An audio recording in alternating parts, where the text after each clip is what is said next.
আসসালামু আলাইকুম। আপনাদেরকে আজকে দেখাবো স্যানিটারি ওয়ারিংয়ের কাজ আর কোথায় কী ব্যবহার করা হয়, কোথায় কিসের পয়েন্ট, সেগুলো আমাদের স্যানিটারি কন্ডাক্টর রাসেল ভাই বলবে। রাসেল ভাই বলেন। জি ভাই, আজকে প্রথমে বলি আমি এটা আমাদের ঝর্ণার পয়েন্ট। আমাদের কনসেলেস্টার কল লাগানো নাই, কারণ চলে নিয়ে যাবে দেখে আমরা লাগাই নাই, আমরা ফিক্সড কালেকশন দিয়ে রাখছি। আর এটা হলো 45 ইঞ্চিতে থাকে ভাই। আর বাকি এটা হলো মিক্সারের পয়েন্ট, বাট্টার মিক্সার। হাইটগুলো বলে দেবেন।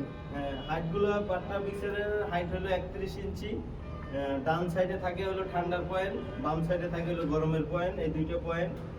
আর আমাদের এই মাঝখানে আছে কমোডের পয়েন্ট, এটা হলো পুশ শাওয়ারের পয়েন্ট।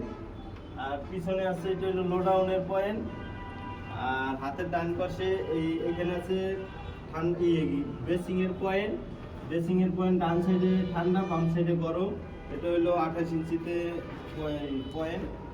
আবার এখানে আছে ডাইনিং বেসিং, আমাদের এখানে গরমের পয়েন্ট আছে, ডান সাইডে ঠান্ডা, বাম সাইডে গরম। আর আমাদের এখানে হলো ওয়াশিং মেশিনের পয়েন্ট আছে একটা ডাইনিং রুমে। আর এটা হলো পাকঘর। পাকঘরে আমাদের আছে হলো এই সিঙ্কের স্পেস। আর হলো গিয়া এই ডান সাইডে ঠান্ডা, বাম সাইডে গরমের স্পেস। এটা হলো 39 ইঞ্চিতে। এটা আপাতত আমাদের এই ফ্ল্যাট। আর নিচে আছে এখানে গ্যাস লাইনের পয়েন্ট আছে, এটা আমাদের গ্যাস লাইনের পয়েন্ট।